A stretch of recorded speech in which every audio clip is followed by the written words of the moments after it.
Hello guys, നമ്മൾ കോവളത്തോട്ട് പോയിക്കൊണ്ടിരിക്കുവാണ്. കോവളത്ത് മറ്റേ മാരത്തോൺ ഉണ്ട്, കോവളം മാരത്തോൺ.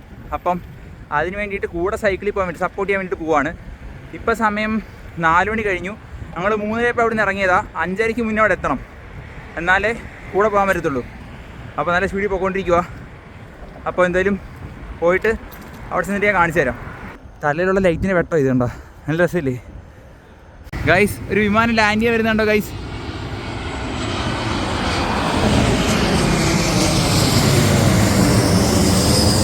ഓൾമോസ്റ്റ് പകുതി കഴിഞ്ഞു. ഇവിടെ മറ്റേ ടോൾ ഗേറ്റ് ഒക്കെ ഇല്ലേ, കോവളം പോകുന്ന വഴി, ആ സാധനത്തിന് അവിടെ എത്തി. നമ്മുടെ അപ്പുറത്തെ സൈഡ് ഫുള്ള് ഇതിനുവേണ്ടി ബ്ലോക്ക് ചെയ്ത് വെച്ചേക്കുക മാരത്തോണിന് വേണ്ടിയിട്ട്. അതായത് ഈ സൈഡ് ഇവിടെ പോകാൻ പറ്റത്തുള്ളൂ വണ്ടിക്ക്.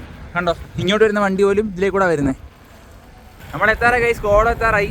എന്താ മറ്റേ റോഡിൽ കയറി, കോവളത്തോട്ടൊന്നും റോഡില്ലേ, ഇതാണ് അങ്ങോട്ട് തിരിയുന്ന സ്ഥലം.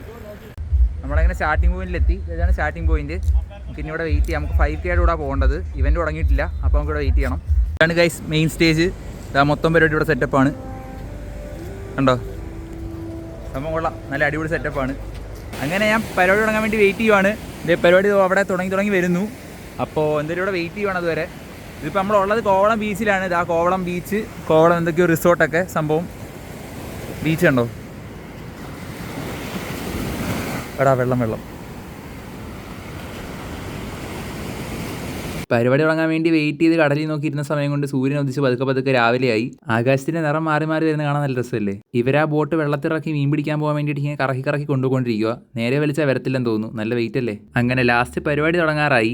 ആദ്യമേ നടത്തുന്നവരുടെ വക വലിയൊരു പ്രസംഗം ഉണ്ടായിരുന്നു. അത് കഴിഞ്ഞ് സുംബ സെഷൻ തുടങ്ങി. ഈ സുംബ എന്തെന്ന് അറിയാത്തവർക്ക് വേണ്ടി ഞാൻ പറഞ്ഞുതരാം. അതായത് ഇഞ്ചുറീസ് കുറയ്ക്കാൻ വേണ്ടിയിട്ട് വാമപ്പ് പോലെ ദേഹം നനക്കി എടുക്കുക. വെറുതെ വാമപ്പ് ചെയ്യാൻ പറഞ്ഞാൽ എല്ലാവരും മര്യാദയ്ക്ക് ചെയ്യത്തില്ലല്ലോ. ഇതാകുമ്പോൾ എല്ലാവരും ചെയ്തോളും. സുംബയൊക്കെ കഴിഞ്ഞ് ബോഡിയൊക്കെ വാമായിട്ട് എല്ലാവരും വന്ന് സ്റ്റാർട്ടിംഗ് പോയിന്റിൽ അസംബിളായി. ഇവിടുന്നാണ് ഓടി തുടങ്ങുന്നത്. അങ്ങനെ എല്ലാവരും ഓടി തുടങ്ങി. ഇഷ്ടംപോലെ ആൾക്കാരുണ്ടായിരുന്നു ഓടാൻ വേണ്ടിയിട്ട്. ഈ കാണുന്ന ഇത്ര ആൾക്കാരും 5000 മീറ്റർ, അതായത് 5 കിലോമീറ്റർ ഓട്ടത്തിന് വേണ്ടി മാത്രം വന്നവരാണ്. ഞാനിങ്ങനെ വായി വിസിലും വെച്ച് ഏറ്റവും ഫ്രണ്ടിൽ പോകുന്ന ആൾക്ക് വഴി കാണിക്കാൻ വേണ്ടി ഫ്രണ്ടിൽ പൊക്കോണ്ടിരുന്നു.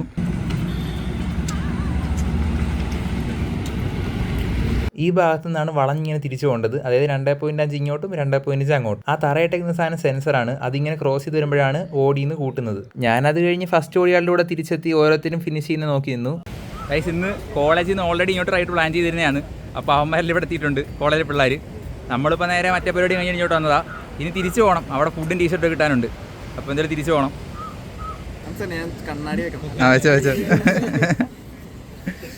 ഇതാണ് ഗൈസ് കോവളത്തിൻ്റെ ഇപ്പുറത്തെ സൈഡിലെ ബീച്ച്. നമ്മൾ നിന്ന് നേരത്തെ അപ്പുറത്തായിരുന്നു. ഇവിടുന്ന് അങ്ങോട്ട് ലൈറ്റ് ഹൗസൊക്കെ കാണാൻ പറ്റും. അപ്പോൾ മറ്റേവന്മാർ അങ്ങോട്ട് പോയിട്ടുണ്ട്, അപ്പുറത്തെ സൈഡിലോട്ട് പോയിട്ടുണ്ട്. നമുക്കിനി തിരിച്ചു പോയിട്ട് കുറച്ച് പണിയുണ്ട്, അങ്ങോട്ട് പോകണം. അവിടെ അപ്പോഴത്തേക്ക് പ്രൈസ് കൊടുത്ത് തുടങ്ങിയായിരുന്നു. ഓരോ കാറ്റഗറിയുടെയും ഫസ്റ്റ് സെക്കൻഡ് തേർഡ് വെച്ചിട്ട് പ്രൈസ് കൊടുക്കുമായിരുന്നു. ഈ പുള്ളിക്കാരനാണ് ഫുൾ മാരത്തോണിന് ഫസ്റ്റ് അടിച്ചത്. പുള്ളി 3 മണിക്കൂർ 34 മിനിറ്റിൽ ഫുൾ ഓടി തീർത്തു. ഞാൻ ചെന്ന് സംസാരിച്ചപ്പോഴാണ് മനസ്സിലായത് നേവിയിലാണ് വർക്ക് ചെയ്യുന്നതെന്ന്. അത് കഴിഞ്ഞ് ലാസ്റ്റ് പ്രസംഗം കൂടെ കഴിഞ്ഞിട്ട് ഞാൻ അവിടെ നിന്ന് ഇറങ്ങാൻ തീരുമാനിച്ചു. അങ്ങനെ പരിപാടി കഴിഞ്ഞു ഗൈസ്, നമ്മൾ തിരിച്ചു പോയിക്കൊണ്ടിരിക്കുവാണ്. അവിടെ നിന്ന് ഇറങ്ങിയതേ ഉള്ളൂ, ഇനി കുറേ പോകാനുണ്ട്. നമ്മളിപ്പോൾ ഏകദേശം പകുതി ദൂരമായി. MOT ഇല്ലേ, മാൾ ഓഫ് ട്രാവൻകൂർ, അതിൻ്റെ അവിടെ ആയിട്ടുണ്ട്. അതാ ബാക്കി കാണുന്നുണ്ട്. അപ്പോൾ ഏകദേശം പകുതി ദൂരമായി ഞാൻ പറഞ്ഞ പോലെ. ഇനി ബാക്കി പകുതി പോകണം.